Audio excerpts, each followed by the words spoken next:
मी पहिल्यांदा महाराष्ट्राच्या जनतेचे आभार मानतो की महाराष्ट्राच्या जनतेने भारतीय जनता पक्षाला आणि आमच्या महायुतीला प्रचंड मोठं समर्थन दिलेलं आहे।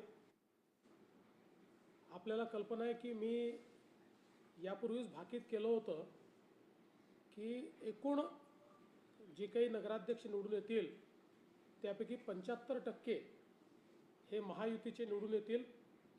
तशाच प्रकारचा कौल हा महाराष्ट्राच्या जनतेने दिलेला आहे आणि विशेषतः भारतीय जनता पार्टी हाच पहिल्या क्रमांकाचा पक्ष आहे हे देखील पुन्हा एकदा या ठिकाणी अधोरेखित झालेलं आहे।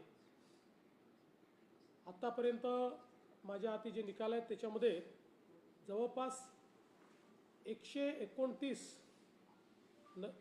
नगराध्यक्ष हे भारतीय जनता पक्षाचे निवडून आलेले आहेत आणि आपण जर बघितलं तर आमचे तिघांचे मिळून जे नगराध्यक्ष आहेत ते जवळपास 75% नगरसेवक आहेत, नगराध्यक्ष आहेत। आणि आपण नगरसेवकांचा जर विचार केला तर तिथे तर भारतीय जनता पक्षाने एक नवीन रेकॉर्ड तयार केला। 2017 साली आम्ही नंबर 1चा पक्ष होतो, त्यावेळी आमचे 1602 नगरसेवक होते। आता त्याच्यात दुपटीपेक्षा जास्त 3325 नगरसेवक हे भारतीय जनता पक्षाचे निवडून आलेले आहेत। त्यामुळे एकूण जी नगरसेवकांची संख्या आहे त्याच्या 48% एकट्या भाजपचे नगरसेवक हे निवडून आलेले आहेत। याचा अर्थ प्रचंड मोठं जनसमर्थन आम्हाला मिळालेलं आहे। मी आज विशेषतः आमचे जे सहयोगी आहेत श्री एकनाथराव शिंदेजी, श्री अजितदादा पवारजी यांचंही मनापासून अभिनंदन करतो। त्यांच्याही पक्षांनी अतिशय चांगला परफॉर्मन्स दिलेला आहे। एक प्रकारे विधानसभेचा परफॉर्मन्स हा मी रिपीट केलेला आहे। या निवडणुकीमध्ये पहिल्यांदाच आमचे अध्यक्ष श्री रवींद्र चव्हाणजी यांच्या नेतृत्वात ही निवडणूक होत होती आणि त्यांच्या नेतृत्वातल्या या पहिल्या निवडणुकीत एक प्रचंड मोठं यश हे भारतीय जनता पक्षाला मिळालं। त्याबद्दल मी रवींद्र चव्हाणजींचे मनापासून अभिनंदन करतो। या निवडणुकीमध्ये रवींद्र चव्हाणजी असतील, आमचे पूर्व अध्यक्ष चंद्रशेखर बावनकुळेजी असतील आणि आमचे मंत्रिमंडळातले सहकारी असतील, या सगळ्यांनी खूप मेहनत केली, अतिशय चांगलं कोऑर्डिनेशन केलं। पक्षाची संघटना यामध्ये एक प्रकारे खूप चांगला संवाद हा स्थापित झाला आणि त्यामुळे एक अभूतपूर्व अशा प्रकारचा विजय मिळाला आहे। आणि विशेषतः 2017 पेक्षाही मोठा विजय हा आम्हाला या ठिकाणी मिळालेला आहे। मला असं वाटतं की गेल्या 20-25 वर्षाच्या महाराष्ट्राच्या इतिहासामध्ये इतका मोठा विजय कोणालाच मिळालेला नाही जो आज आम्हाला भाजप आणि महायुतीला मिळालेला आहे। आणि म्हणून मी नागरिकांचे खूप आभार मानतो। सगळ्यात महत्त्वाचं काही असेल तर या निवडणुकीमध्ये मी पूर्ण सकारात्मक प्रचार केला। एकाही सभेमध्ये एकाही व्यक्तीच्या विरोधात, एकाही पक्षाच्या विरोधात, एकाही नेत्याच्या विरोधात बोललो नाही। केवळ विकासावर मतं मागितली। आम्ही काय केलं हा ट्रॅक रेकॉर्ड सांगितला, आम्ही काय करणार आहोत याची ब्ल्यूप्रिंट मांडली आणि त्याला अतिशय चांगला प्रतिसाद हा सर्व लोकांनी दिला आणि मतदारांनी आम्हाला निवडून दिलं। त्यामुळे एक प्रकारे भारताच्या इतिहासातली ही पहिली निवडणूक असेल की ज्या निवडणुकीमध्ये एखाद्या पक्षाचा मुख्यमंत्री कोणावरही एक सूदभरही टीका न करता त्यांचा पक्ष विजयी होतो। एक प्रकारे लोकांनी आमच्या विकास कामांना दिलेली ही पावती आहे। मला या निमित्ताने हे देखील या ठिकाणी नमूद करायचं आहे की आज देशामध्ये माननीय मोदीजींच्या नेतृत्वात भाजप आणि NDA बद्दल जी काही सकारात्मकता आहे त्याचा आम्हाला विशेष फायदा याच्यामध्ये झालेला आहे। आणि विशेषतः आमचे जे शीर्षस्थ नेते आहेत, आमचे अमित भाई असतील, आमचे नड्डाजी असतील, आता नव्यानेच आमचे झालेले जे काही कार्याध्यक्ष आहेत नितीन नवीनजी असतील, एक प्रकारे संपूर्ण केंद्रीय नेतृत्वाने आमच्यावर विश्वास दाखवून सगळी जबाबदारी या निवडणुकीची राज्यावर दिली होती आणि ती अत्यंत चांगल्या पद्धतीनं आम्ही सगळे मिळून पार पाडू शकलो।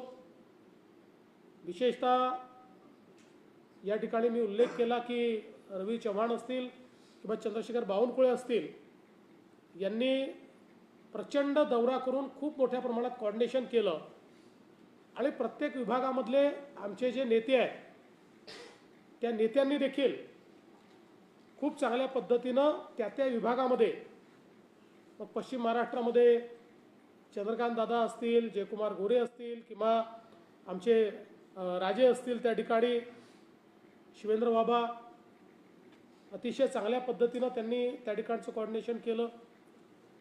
किंवा मराठवाड्यातले जे आमचे नेते आहेत, मग पंकजाताई असतील, अतुल सावे असतील किंवा संभाजी राव निलंगेकर असतील, मेघनाते बोर्डीकर असतील, अतिशय चांगल्या पद्धतीनं त्या ठिकाणचं त्यांनी कोऑर्डिनेशन केलं। इकडे आमच्या उत्तर महाराष्ट्रामध्ये आमचे गिरीश महाजन असतील किंवा जयकुमार रावल असतील, या सगळ्यांनी अतिशय चांगल्या पद्धतीचं कोऑर्डिनेशन या सगळ्या भागामध्ये केलं।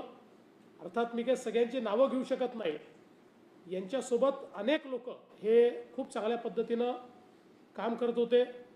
विदर्भामध्ये बावनकुळे साहेब स्वतः पूर्ण लक्ष देऊन त्या ठिकाणी होते आणि संपूर्ण महाराष्ट्र पाहत असताना विशेषतः कोकणाचा सगळा भाग यामध्ये आमचे रवींद्र चव्हाण यांनी स्वतः खूप लक्ष घातलं आणि इतरही आमची जी सगळी नेते मंडळी तिथली होती, या सगळ्यांनी खूप चांगल्या पद्धतीनं या निवडणुकीमध्ये काम केलं।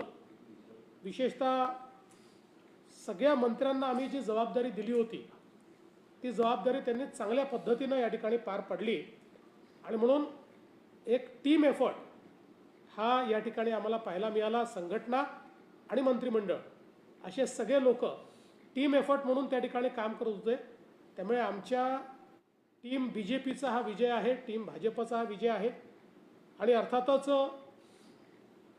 आता ही निवडणूक झाल्यानंतर पुढच्या काळामध्ये या सगळ्या शहरातल्या लोकांनी जो विश्वास आमच्यावर दाखवलेला आहे, त्यांच्या विश्वासाला सार्थ अशा प्रकारचं विकासाचं कार्य हे निश्चितपणे आम्ही त्या ठिकाणी करून दाखवू आणि ही शहरं बदलली पाहिजेत, या शहरात चांगला विकास झाला पाहिजे, अशा प्रकारचा आमचा प्रयत्न हा पुढच्या काळामध्ये मोठ्या प्रमाणात आपल्याला पाहायला मिळेल। साधारणपणे भाजप हा शहरी भागातला पक्ष अशी भाजपची ओळख आहे। या निवडणुकीत अभूतपूर्व यश मिळताना ग्रामीण भागामध्ये हे सगळे यश मिळालेलं आहे, त्यामुळे भाजप आता ग्रामीण लोकांचाही पक्ष होतं असं या इतिहासातून दिसतं। बघा, 2014 नंतर भाजप शहराचंही झाला आणि ग्रामीणचंही झाला।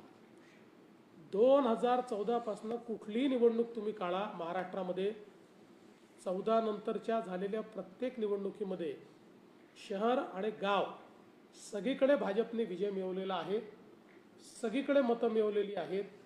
अगदी आपण जर विचार केला की त्यातल्या त्यात आमचा परफॉर्मन्स हा जो काही 24च्या लोकसभेमध्ये खाली गेला, त्यावेळी आमची मतं कमी झालेली नाहीत, त्याहीवेळी आम्ही 0.5% हारलो, पण त्यावेळी ग्रामीण भागातही अतिशय उत्तम मतं आम्ही घेतली आहेत।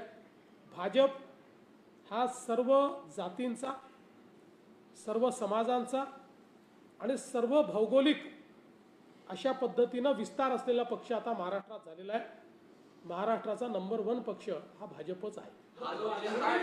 यश मिळवलं, पण तळ कोकणात चव्हाण साहेब स्वतः गेले होते तिथे, पण पाहिजे तसं यश नाही विकास आघाडी त्या ठिकाणी आम्ही, तुम्ही एक लक्षात घ्या की विशेषतः रत्नागिरीमध्ये आम्ही महायुतीत लढत होतो, तिथे आम्हाला चांगलं यश मिळालेलं आहे।